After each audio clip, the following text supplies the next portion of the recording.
Imminent annihilation sounds so dope. Grimes, my name is Dark. Mortality salience, in conjunction with its prescription via terror management theory, suggests a drift of sorts to apocalyptic answers. This meaning that in the face of understanding death as a natural inheritance for everything, as it would seem, that natural disasters were interpreted to the psyche's understanding and as such, the creation of poetic, fiery, end-time scenarios as a result. Beautiful depictions of finality most, if any, will ever truly live to bear witness. That grains of truth as a result of observation in the natural world follow consistently throughout tale and scientific hypothesis would be and is clear. Famines, extreme weather, geological and cosmological cataclysms, whether some deity exists in conjunction to this is frankly irrelevant. The fact that there will be some fiery end oblivion and then nothing is, that remains throughout. Imposed ideals about continued existence are, frankly too inconsistent with living nuances to be reliable. What is certainty is what is certain is the finality.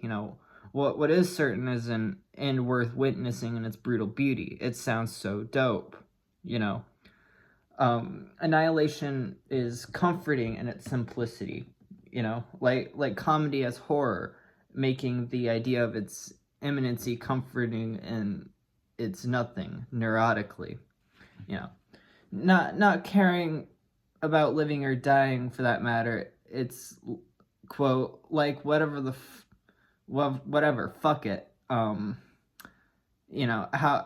How that gets fun, unquote, and gets, quote, so dark it turns in on itself, unquote. The lyricist behind the lyrics opening remarked in an interview.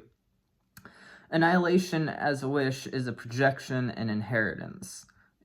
Serene in its calamity, it's not a life sentence, but a death dream.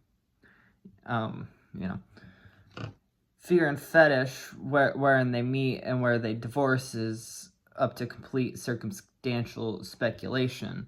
The law of the forbidden is an aspect of the law of attraction, meaning something stimulates both alarm and arousal, the latter caused by the former.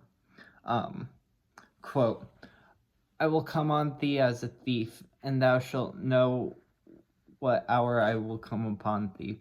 Revelation 3:3, the King James Version. Fetish and fear are intertwined. Freudian as it may seem that annihilation is a fetish, it's a thrilling thought, of course.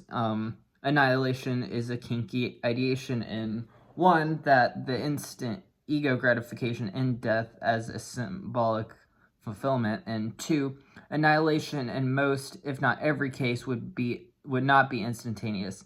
The dread becomes dreamy. Instant ego gratification from death caused by factors that, if I go, at least everyone else does, or, personal biology preventing suicide or some other nuances varying. See terror management theory for more of that. Worm at the Core, that's a good book. But the core of this, however, is not dissimilar from the joy, say, of some imagined orgasm. A monumental release, not necessarily sexual, but at least implicitly. The end is always cinematic in characterization, whereas the pleasure from the dread of waiting is in the more realistic approach. But neurotically flawed, even in that, because the end of the world doesn't come suddenly or without warning. To imagine it does is to be fooled by popular misconception. It's almost reaching the top of the mountain, but never quite peaking. One must imagine Sisyphus happy in that, absurdly and sadomasochistically. Pleasure from pain, power from pain. That's the whole idea. Whatever it doesn't kill you only makes you stronger. Maybe. Scar tissue covers wounds thicker, thinner than previous skin. Wounds differ and the body keeps the score. Whatever doesn't kill you is gonna leave a scar. And with that, what is power? What is power from pain? What is power if derived from pain? How much and for how long can that truly sustain? What's even the point in that? Might being momentary strength as ability to adapt to the situation. Whatever doesn't kill leaves a scar until death, until decay, until humans no longer exist, even as a thought in the universe. What is power in a vast void? On a pale blue dot in the midst of an uninhabitable cosmic vacuum, cosmic indifference is notable. That nothing can be so arousing is something interesting, but it's only an efficient source of stimulation for so long. Pure dread or, central suggestion, neurosis ensues. Because the world is always ending. It's always beginning too. Most focused on the former. Anything trivial or of magnitude means the end of the world. It never does. It keeps spinning. Only when engulfed by our dying star in a millennia will it officially cease to be. Gift in German is poison in English. Alcohol is known as poison. Life is neither a blessing or innate course of suffering. It just is. And with that is the real question in this. Adaptation or annihilation. Adrenaline is short-lived. Pain only produces so much power, if it can even be called that. Perpetual pain for power, like in the fictional example of Darth Zion, is at the expense of any possibly derived pleasure. Pain for power in order to inflict more pain on yourself, perpetuating more power. Eventually, neurotically, there's nothing left. Attempting to escape nothing, reducing one to insignificance. It's ironic. Like Zion, like Wallace Baker. Hold on. I just accidentally closed. I was reading that. Because I am reading that. Unlike Zion, like Wallace Baker. Unlike, however, Jay and Silent Bob.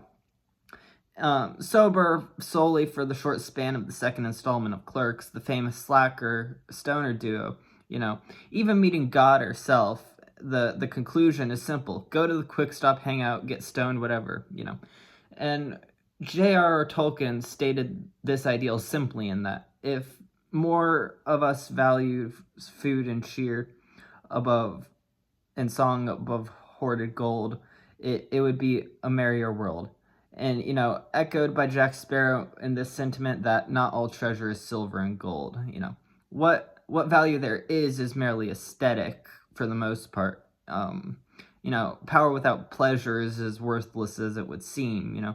Psychodrama based on shininess really doesn't go that far. And with that, simplicity isn't stagnation. Small talk is.